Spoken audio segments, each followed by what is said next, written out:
In today's video, I am going to teach you how to remove shipping calculated at checkout Shopify.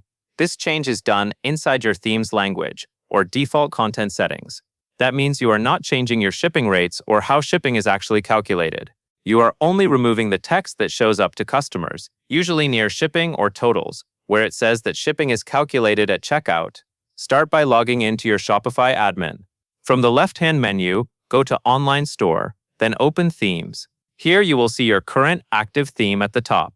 Make sure you are working on the active theme, since that is the one customers are seeing. Next, look to the right of the active theme name. Click the three dots button to open the Theme Actions menu. In that drop-down, select Edit Default Theme Content. This area controls the wording that appears throughout your storefront, including checkout-related messages that the theme displays. Once the default theme content page opens, go to the search bar at the top. Click into that search field and type Calculated at Checkout.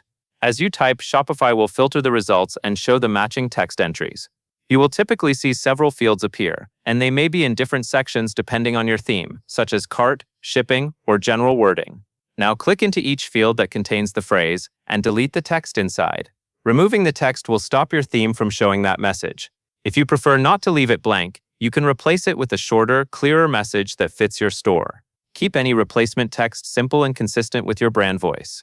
Also take a moment to scan the results list to be sure you removed the phrase everywhere it appears, since some themes include the wording in more than one place. When you are finished, go to the top right corner and click Save. After saving, it is a good idea to preview your store in a new tab and check the cart area where that message used to appear.